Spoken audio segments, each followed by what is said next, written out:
నారా చంద్రబాబు నాయుడు మీడియాతో మాట్లాడుతున్నారు. ఇప్పుడు లైవ్ చూద్దాం. ఈ లైవ్ స్కిల్స్ అన్ని మీరే చేస్తున్నారా?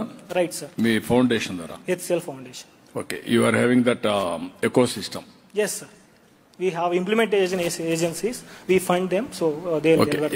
ఏజెన్సీస్ ఉన్న వాళ్ళని ఐడెంటిఫై చేసి వాళ్ళ దగ్గర Right చేపిస్తున్నారు. sir. Expertise agencies identify. ఇప్పుడు నైపుణ్యం అని మేము ఒక పోర్టల్ పెడుతున్నాం. Government of India lateral entry ఇచ్చి డిగ్రీ కానీ పిహెచ్డి కానీ ఇచ్చే అవకాశాలు కూడా ఉన్నాయి స్కిల్ని బట్టి. అలాంటి దాన్ని ఏమైనా మీరు ఇంటిగ్రేట్ చేయగలుగుతారా ఇలాంటి పిల్లలకి, యంగ్స్టర్స్కి?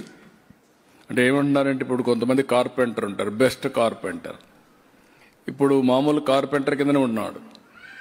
ఆ క్వాలిఫికేషన్ తీసుకొని బేసిక్ ఎడ్యుకేషన్ ఉంటే they will enter him in BA or MA or they can do PhD. That is where skill based degrees. Right. ఇంకా ఫ్యూచర్ అంతా కూడా అలాంటివి కూడా. ఇప్పుడు నువ్వేంటమ్మా ఎన్ని రోజులు నేర్చుకున్నావమ్మా? 2 months నేర్చుకున్నావు. ఇంటర్మీడియట్ బ్యాక్గ్రౌండ్లో 2 months నేర్చుకున్నావు. ఎన్ని గంటలు నేర్చుకున్నావు? దగ్గర పెట్టుకో, మైకమ్మా దగ్గర పెట్టుకో, అందరికి కూడా ఒక ఐడియా అక్కడ 9:30 to 5:30 వరకు ట్రైనింగ్ ఇచ్చేవాళ్ళు సార్ వాళ్ళు. అన్ని ఎవ్రీడే అంటూ soft skills, communication skills, system skills అన్ని చక్కగా నేర్పించేవాళ్ళు సార్. మాకు టైం మేనేజ్మెంట్ కూడా ఉండేలాగా చేసుకునేవాళ్ళు. ఎక్కడమ్మా చేసింది మీరు? ట్రైనింగ్ ఇచ్చింది ఎక్కడ మీకు? కృష్ణాలంక సార్, విజయవాడ కృష్ణానగర్లో ఇచ్చారు. ఏ ఏజెన్సీ, ఆర్గనైజేషన్ ఎవరిది? DRF sir, doctor Reddy's foundation. ఎవరు?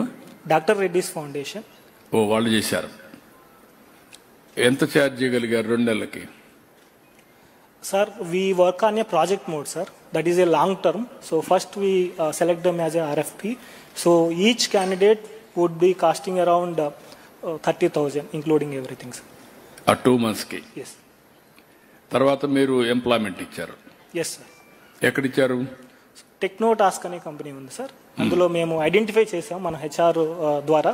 సో ఎవరైతే స్కిల్స్, ఎలిజిబిలిటీ క్రైటీరియాని బట్టి, జాబ్ని బట్టి మనం మ్యాచ్ చేస్తాం ప్రొఫైల్ మ్యాచ్ చేసినప్పుడు వాళ్ళు సెంటర్కి వచ్చి HR అనే వాళ్ళు ఇంటర్వ్యూ తీసుకుంటారు సార్. ప్లేస్మెంట్ ప్రాసెస్ ద్వారా సెలెక్ట్ అయిన వాళ్ళని ఆఫర్ లెటర్ అనేది ఇవ్వడం జరుగుతుంది. ఓకే, ఇప్పుడు ఏంటమ్మా నీకు నమ్మకం వచ్చింది కదా? ఇప్పుడు ఎన్ని రోజుల నుంచి మొత్తం ఈ యాక్టివిటీ అంతా ఎన్ని రోజులు అయింది? 2 months ట్రైనింగ్ సార్. తర్వాత నేను జాబ్కి సెలెక్ట్ అయిపోయాను. తర్వాత ట్రైనింగ్లు కూడా సర్టిఫికేట్ అయ్యి ఇప్పుడు 1 month అవుతుంది సార్ నేను జాబ్కి చేసుకొని. ఓకే, 3 months అనమాట మొత్తం. Yes sir. ఈ 3 monthsకి బిఫోర్కి నీకు వ్యత్యాసం ఏంటి? అప్పుడు నేను ఇంట్లోనే ఉండేదాన్ని సార్. మా అమ్మే చాలా కష్టపడేది, నన్ను మా బాబుని ధైర్యంగా నేను చూస్తూ ఉండేదాన్ని అంతే. ఇప్పుడు మా అమ్మకి హెల్ప్ చేస్తాను సార్. ఇప్పుడు నీకు నమ్మకం వచ్చిందా? ఇంకా నెక్స్ట్ లెవెల్ కూడా ఎడ్యుకేషన్కి పోయి లెర్నింగ్, కొత్త విషయాలు నేర్చుకొని టెక్నాలజీలో కూడా ఇంకా ఇంప్రూవ్ అవుతావా? ఓకే, ఆ మాట అందరికి చెప్పని ఈ ఎగ్జాంపుల్ని కోట్ చేస్తూ ఇలాంటి వాళ్ళని మీరు చూస్తున్నారు. ఆ అమ్మాయికి ఈ సమయంలో కానీ ఈ సహాయం లేకపోతే మామూలు కూలి పని చేసుకోవడము, ఇంటి దగ్గర ఉండిపోవడము, నిరాశ నిస్పృహల్లో ఉండేది. 3 నెలలకు మునుపు నిరాశలో నుంచి ఈరోజు ఒక నమ్మకానికి వచ్చింది, ఒక కాన్ఫిడెన్స్ వచ్చింది. ఇప్పుడు 1,80,000 రూపాయలు సంపాదించే పరిస్థితికి వచ్చింది. అంటే మనం గుర్తుపెట్టుకోవాల్సింది ఎక్కువ ఉండే బంగారు కుటుంబాలు కానీ, అదే మరి ఇంకొక పక్కన మార్గదర్శకులు గుర్తుపెట్టుకోవాలి. అవకాశాలు కనిపిస్తే ఇలాంటి కుటుంబాలు, ఇలాంటి పిల్లలు వండర్స్ చేయగలుగుతారు. చిన్న వయసులోనే విధి వక్రీకరించడం, దురదృష్టం వెంటాడడం, వాళ్ళ జీవితాల నాశనం అయిపోయే పరిస్థితి వస్తూ ఉంది. ఆ అమ్మాయి is a best example for all of us. ఒకసారి ఇని మీరు ఆశీర్వదించాల్సిందిగా మిమ్మల్ని అందరినీ కోరుతున్నాను.